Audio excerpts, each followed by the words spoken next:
Korea has embraced green growth as a national development strategy. A pursuit the Global Green Growth Institute aims to inspire in other developed and emerging economies throughout the world. The international organization was founded in Seoul in 2010 and recently hosted the third annual Global Green Growth Summit. For more on the summit, GGGI, and green growth in general, we are joined this week by the Director-General of GGGI, Howard Bamsey.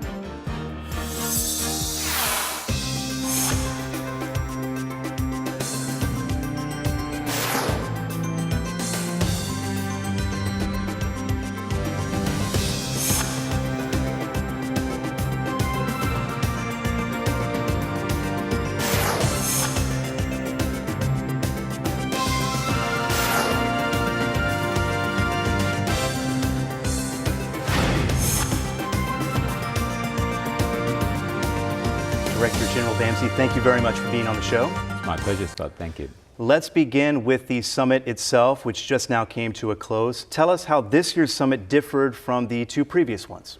Well, it was different in two different ways. For us, the GGGI, this was the first time that we'd organised a summit as an international organisation rather than as a Korean organisation. That might seem subtle, but it had some really profound effects on the way we interacted with the Korean government. We were working with the Korean government, this time as partners. Last year and the year before, it was a little bit different because we were constituted then as a Korean organisation. So there was a different feel to this summit, and that I think augurs well for future meetings of this sort. It was also different in substance because we'd had two summits to build on this time, which meant that we got past that introductory stage, trying to agree by mixing speakers and mixing concepts around the message of green growth, and we were able to take some of the constituent parts of that idea to much greater depth than previously. So we looked for example, at the relationships between the various constituent parts. Rather than describing them, we could be more analytical this time. When you're looking at green growth and you're looking at the relationships that are involved in it, it's very complicated. It can be hard for some people to understand exactly what green growth is. What is the biggest challenge you see right now in achieving this so-called green growth? I think the single biggest challenge is probably that for many governments around the world, green growth still looks like something you can choose to do when you have time, when you have capacity, when the economy is going well.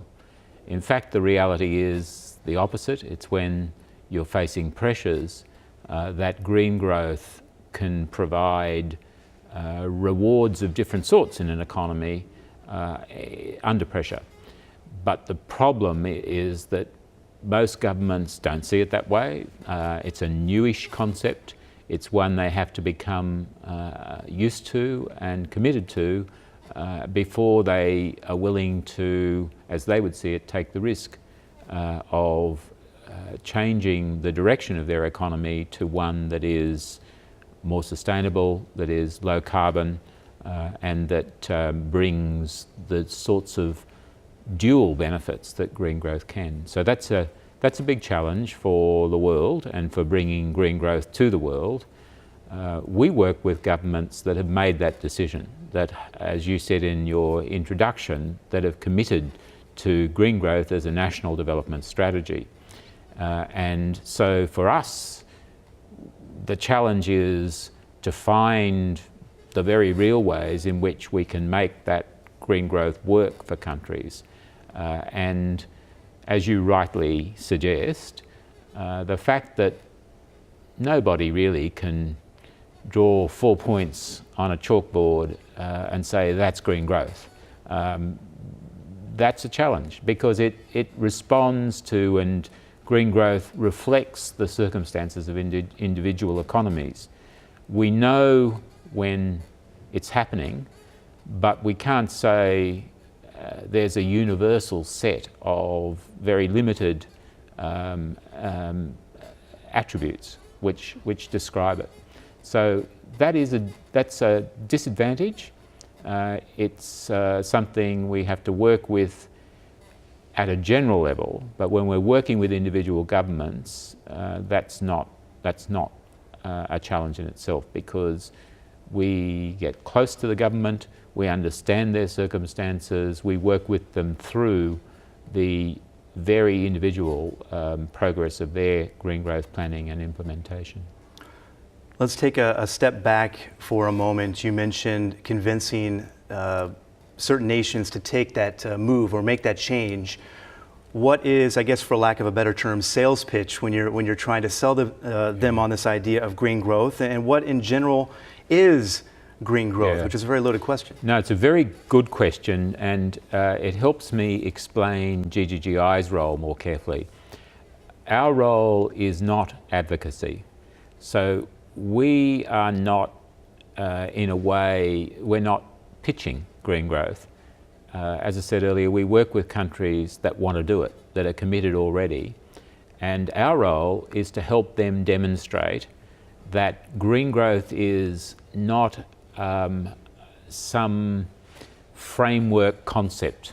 It is a way of implementing the objectives that all governments have of trying to bring prosperity to their people on a long-term basis. But it's a way of doing that that reflects the reality that the world is facing all sorts of pressures, that the globe is finite. As the old cliche said, it's a small blue planet, and we have to live here with increasing numbers of people who are increasingly becoming prosperous. We want to complete the process of lifting people out of poverty, and to do that in a way which respects the planetary boundaries. So our job is to show, not that that's a good thing, that's other people do that. Our job is to show it can be done, and to demonstrate that it's really with us and not some future prospect. Let's talk about the term itself, green growth. Those two words, green and growth, some people look at those and they think they're diametrically opposed. Yeah. They don't really understand that concept. So how did this concept of green growth really come about? And talk a little bit about that sort of struggle there. The first thing is that it's a growth agenda. So the proponents of green growth recognise that the old idea that what we used to call green and growth were consistent only in terms of trade-offs. That is, if you wanted more green, you had to live with less growth.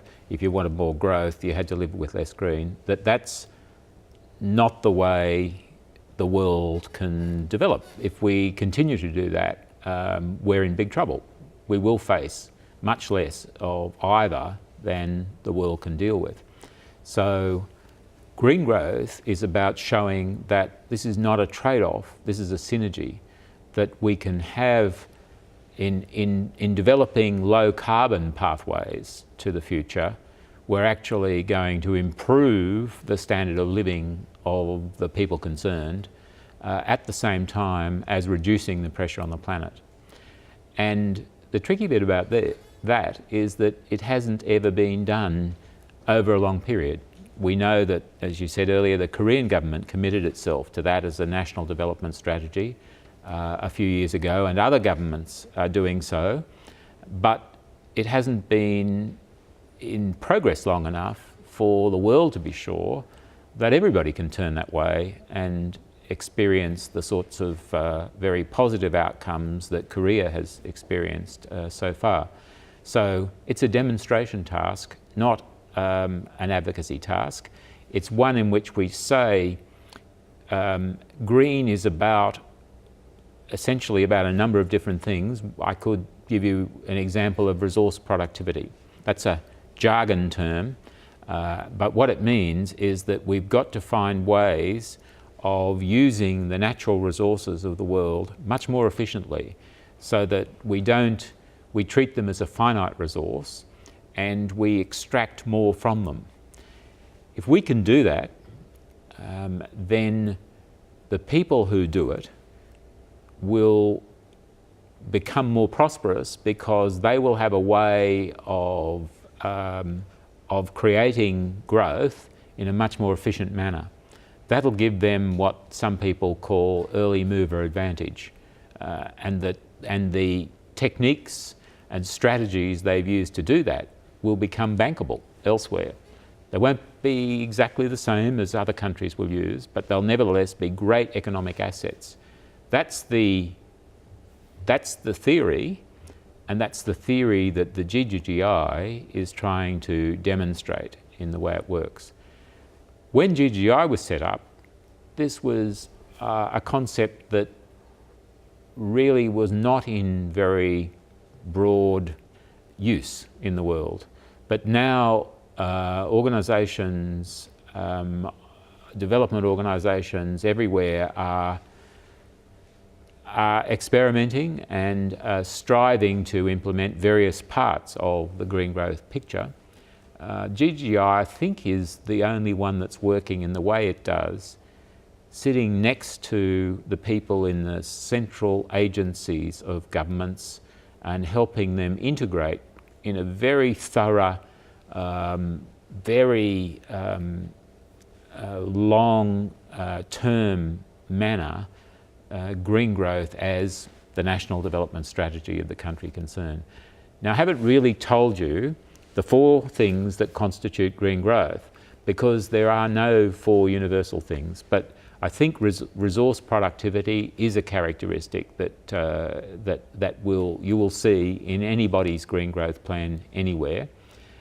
You will see emphasis on creativity, on bringing the innovation of any economy to full flight, because that's necessary to green growth.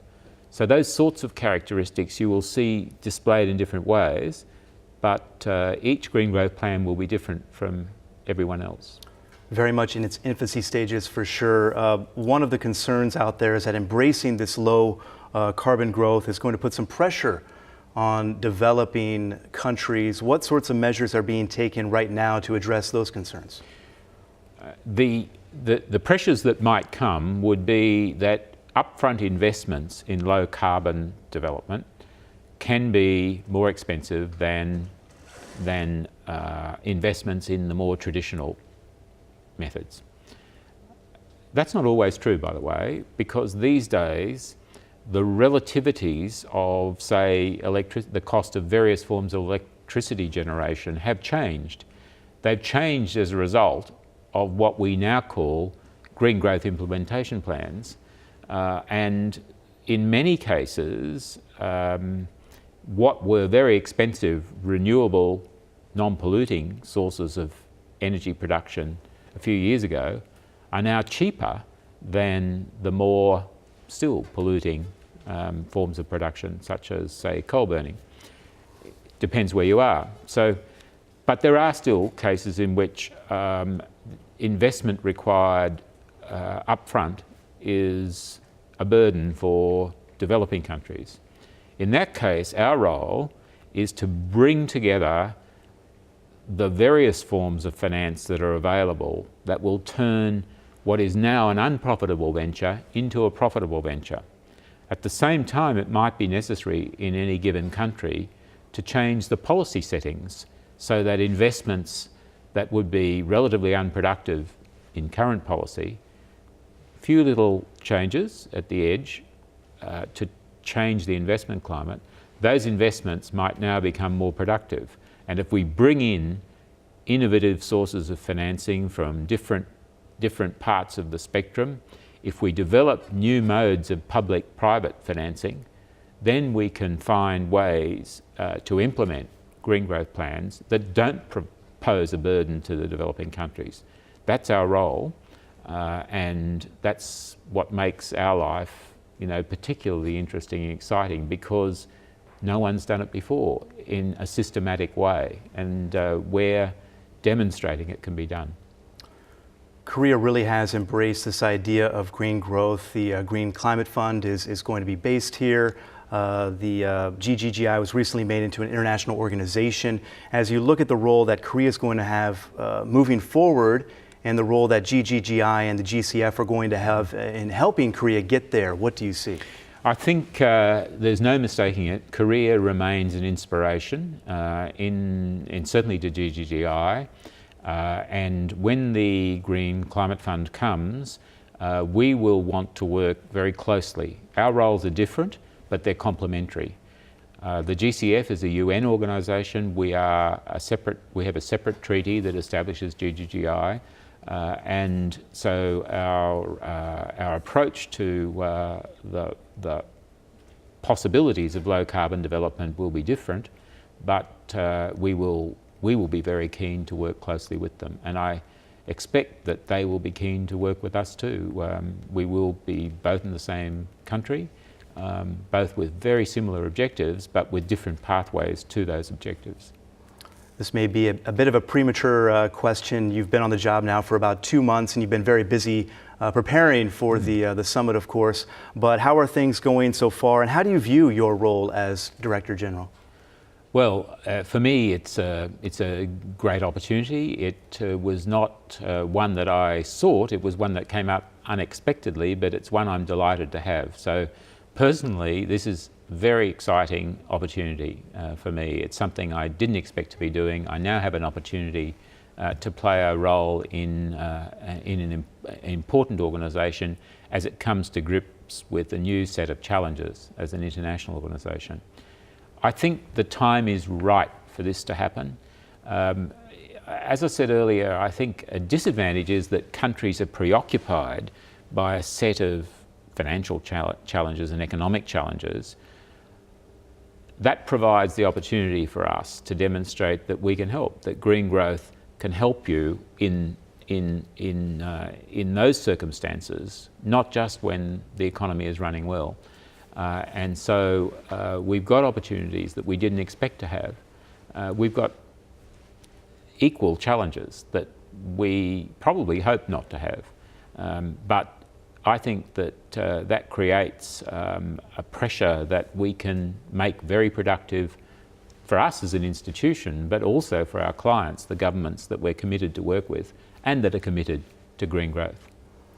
When you see where things are right now and you see where things, at least you hope, are headed, what do you see and how long might that process take? It's not going to happen overnight. These are long-term activities. You can't change the direction of investment, change a whole development paradigm quickly. Our council members understand that we can't, we've been in existence now since October, that we can't show them miraculously changed economies already because, as I said earlier, the process of doing this is to get inside the processes of, or the practices of the key institutions in national economies and help them achieve the change they want. Ultimately, this is about making investments that are different from the investments we have now. And I think most people understand that you won't persuade private investors or public investors to change unless they can be confident in the future of their investment. So this is a careful, long-term process. We won't see change overnight, but we will see really profound change that will change everything. This is an organisation, I have to say this, it seems immodest, but this is an organisation whose objective is nothing short of changing the world. Because if we manage to show that green growth works, that it can demonstrably deliver better results for national governments, for economies and for people than traditional methods, that will change the world. And I asked this question a little bit differently earlier, but I really want to hear your vision for really what success looks like down the road, 10, 20, 30 years, however long it may take. What does success actually look like when you see it? Success is increased growth rates around the world so that people are much more prosperous, that the sorts of changes in living standards that have occurred in Korea in the last 30 years become common, that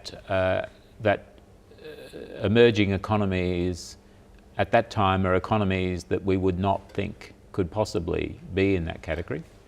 So, in other words, much less poverty, much more prosperity.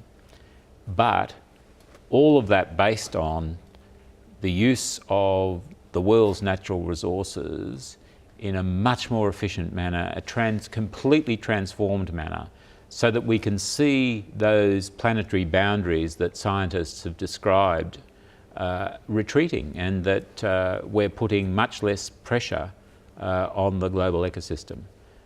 And that we can truly say that we've achieved development which is sustainable. And that's the message, really, that this is beneficial for everybody involved. That's the message you're trying to send there. Right? That's right. We're trying to send the message that this won't succeed if it's all about trade-offs. Yes, of course there are going to be lots of trade-offs where you will have to be willing to lose a bit here in order to gain a bit there. That's part of life and everything we do. But it's not just about trade-offs. This is also, the green growth message is that low carbon development, sustainable development of this sort is about synergy. It's about getting both more growth and a better use of the global environment than we have now.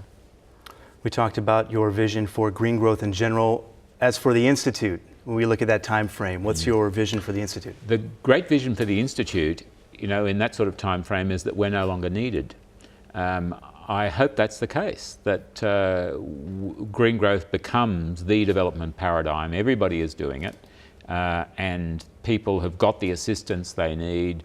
The way in which countries achieve green growth is understood, and that GGGI can be seen as the agency that catalysed that process more than most others. Yes, we have a lot of partners. We have a lot of people around the world in different institutional forms. So governments, NGOs, international organisations, research organisations, different communities of interest who are contributing. But I hope that in that time frame, people will say, GGGI got this right. They saw how the progress of green growth could be made to work in very concrete ways, but in a comprehensive and transformational way. And finally, any last words for our viewers who may be watching and following this green growth movement? What would you like to say to them? I'd like to say you can help. You can be part of this. This is the most exciting venture that I've been involved in. I think it's the most exciting venture anybody can be involved in at the moment, because, as I said earlier, and I say it with great humility, even if it seems immodest, we are about changing the world. That's our objective. You don't get the chance to do that very often. So I would say to the viewers who want to play a part, do so. You can play a part. Director-General Bamsey, we thank you very much for being on the show. We'll certainly be watching in the coming months and years to see the success of the GGGI as it moves forward. Many thanks, Scott. Thank you. Great to be here. Fantastic.